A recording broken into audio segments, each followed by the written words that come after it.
కొంతమంది మిత్రులు నాకు కొన్ని ఫొటోస్ పంపించారు. ఇది దేనికి సంబంధించింది అంటే పాకిస్తాన్లో రావెల్పిండి అనబడే ఒక ప్రాంతం, చాలా ముఖ్యమైన పట్టణం అండి. ఇక్కడ 30 లక్షల మంది పాకిస్తాన్ ప్రజలు నివసిస్తూ ఉంటారు. ఇక్కడ నూర్ ఖాన్ బేస్. సో దీని గురించి మనము కొన్ని వీడియోస్లో మాట్లాడాం. అంటే మే 10వ తారీఖు మీకు ఇండియన్ ఎయిర్ ఫోర్స్ చేసిన దాడుల్లో ఈ నూర్ ఖాన్ ఎయిర్ బేస్ టోటల్గా డిస్ట్రాయ్ అయింది, అంటే ధ్వంసము అయ్యింది. ఇప్పుడు ఇంకొక 3 నెలలు అయ్యాయి కదా. సో మీకు మే అంటే మే నుంచి జూన్, జూలై, ఆగస్ట్ 3 మంత్స్ తరువాత కొన్ని శాటిలైట్ ఇమేజెస్ వస్తున్నాయి. సో ఇందులో వీడు హుటాహుటీగా ఈ నూర్ ఖాన్ ఎయిర్ బేస్ను మళ్ళీ పునర్నిర్మాణము చేస్తున్నాడు. వాల్స్ కడుతున్నాడు, గ్రౌండ్ వర్క్ అనేది స్టార్ట్ అయింది, కొత్త రోడ్స్ వేస్తున్నాడు. సో ఇప్పుడు ఇది ఎందుకండి ఇంత అర్జెంటుగా ఎందుకు చేస్తున్నాడు అంటే నూర్ ఖాన్ ఎయిర్ బేస్ అనేది పాకిస్తాన్కి ఎంత ముఖ్యము అంటే ఇస్లామాబాద్ అనబడే వాళ్ళ రాజధానికి జస్ట్ 10 కిలోమీటర్ల దూరములో ఈ ఎయిర్ బేస్ ఉంటుంది. సో మనము ఇక్కడ బ్రహ్మోస్ వాడాం. సో ఇది వార్తలంతా ఎక్కడ అంటే ఏకంగా మనము బ్రహ్మోస్ ఈ ఎయిర్ బేస్ మీద వాడాము. ఇక్కడ వాళ్ళ ఎయిర్ మొబిలిటీ కమాండ్ని అంటారండి. అంటే పాకిస్తాన్ యొక్క శక్తి ఏమిటి అనేది ఇక్కడే మీకు కనిపిస్తుంది. మీకు వాళ్ళ విఐపి లాబీ, ఎవరైనా అమెరికా నుంచి విమానాలు వేసుకొని రావాలి అంటే ఇక్కడే ల్యాండ్ అవుతారు. సో విఐపీలకు కావలసిన ఫెసిలిటీస్ ఉంటాయి.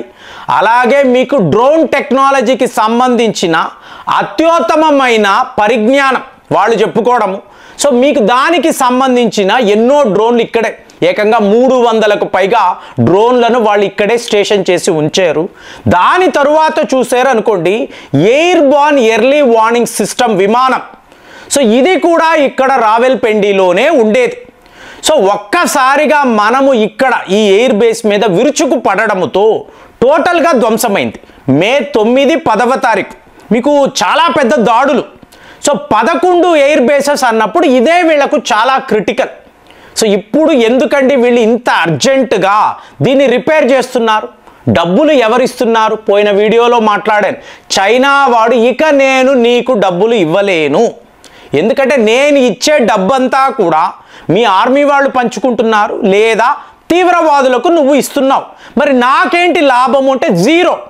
ఇది ఇప్పుడు వీడు 2013 నుంచి 12 ఏళ్ల పాటు బోల్డ్ అంత డబ్బులు, 60 బిలియన్ అమెరికన్ డాలర్స్ చైనా వాడు ఖర్చు పెట్టి ఇవాళ పుతిన్ గారు ఏం చెప్తున్నారు? ఒట్టి వేస్టురా, ఇంతంత డబ్బు వాళ్ళకి పెడితే ఇవాళ వాడు ఏం చేస్తున్నాడు? అసిమ్ మునీర్ అమెరికా దగ్గరికి వెళ్ళాడు.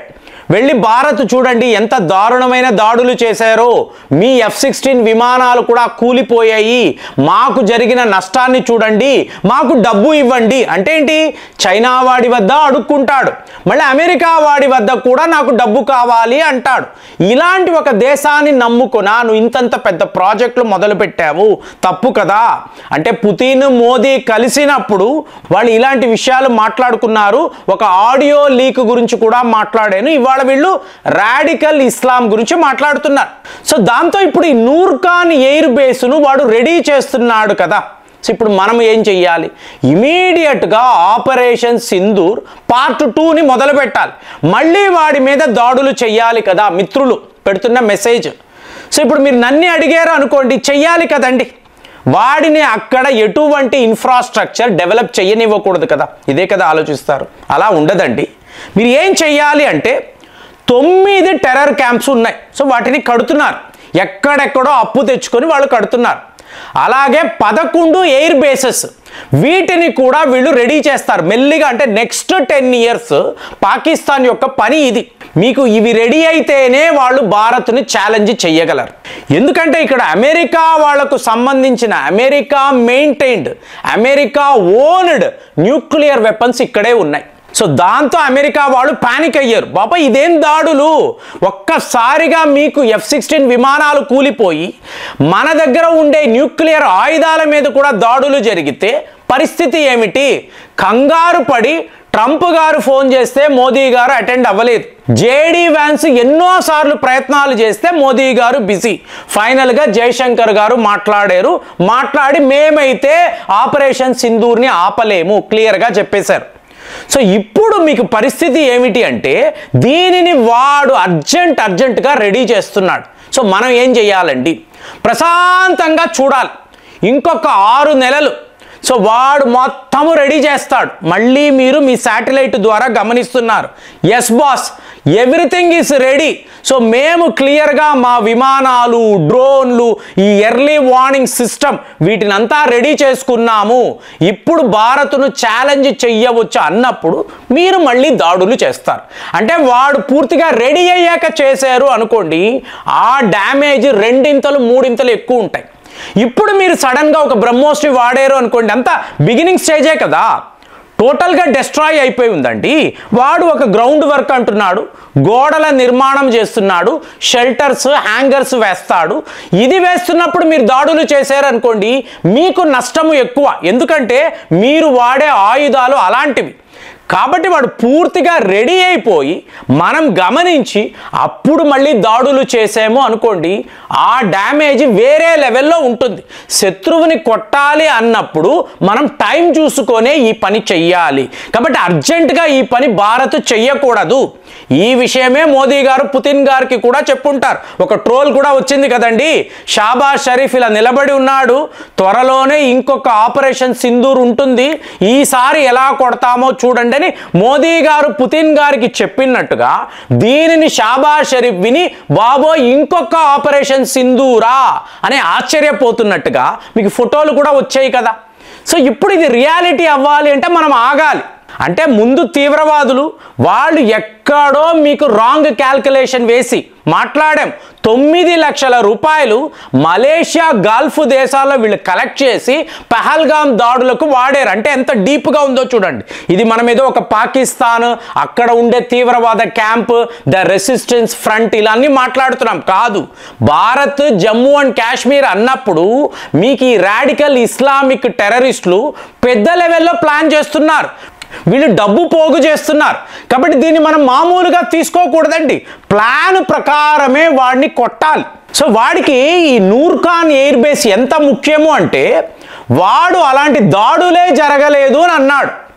సో మన ఎయిర్ మార్షల్ చూపిస్తున్నారు చూడండి, ఇది రావెల్పిండి, ఇక్కడ నూర్ఖాన్ ఎయిర్ బేస్ ఉంది, ఇక్కడే మేము ఇలా కూడా. అంటే మనం బిగినింగ్లో చెప్పలేకపోయామండి. ఏకే భారతి గారు దీని మీద దాడులు జరిగినట్టుగా ఆయన చెప్పలేదు.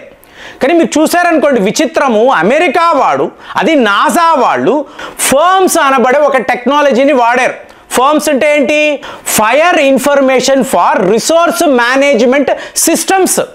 అంటే ప్రపంచంలో ఎక్కడైతే ఎక్కువ రేడియేషన్ అనేది రిలీజ్ అవుతుందో ఇమీడియట్గా నాసాకు సంబంధించిన శాటిలైట్ పసిగట్టి వాళ్ళకి ఇన్ఫర్మేషన్ ఇస్తుంది. సో ఇక్కడ మీకు ఇలా ఆపరేషన్ సింధూర్ జరుగుతుంది, ఒక పర్టికులర్ ప్లేస్ నుంచి ఎర్ర రంగులో మీకు రేడియేషన్. సో దీనిని నాసా వాళ్ళు పసిగట్టి అమెరికాకు చెప్పారు. దాని తరువాతే వ్యవహారాలంతా, అంటే పాకిస్తాన్ వాడు లిటరల్గా దొరికిపోయాడు.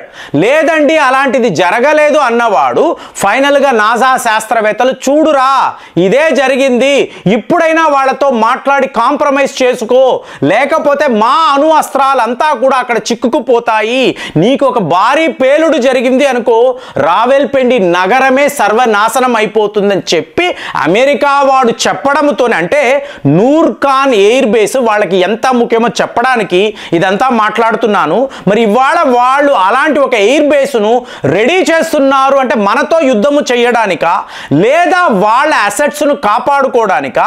అమెరికా వాడు ఇప్పుడు అమెరికా విఐపీస్ వచ్చినప్పుడు ఏంటిది ఇంత చెత్తగా ఉంది, ఇంకా కూడా మీరు రిపేర్లు చెయ్యలేదా అని అడుగుతారు. దానికి ఒక $2 బిలియన్ అమెరికన్ డాలర్స్ వాళ్ళు ఇస్తారా? చైనా వాడు నో అంటున్నాడు కదా, ఇక అమెరికాతోనే ఈ పనులు చేయించుకోవాలని పాకిస్తాన్ భావిస్తుందా? మరి నూర్ఖాన్ ఎయిర్ బేస్ పాకిస్తాన్కి ఎంత ముఖ్యము, ఎప్పుడు దాని మీద మనం ఎయిర్ స్ట్రైక్స్ చెయ్యాలి? మీకేమనిపిస్తుంది? కామెంట్స్లో రాయండి. మళ్ళీ వచ్చే వీడియోలో కలుద్దాం. జై హింద్.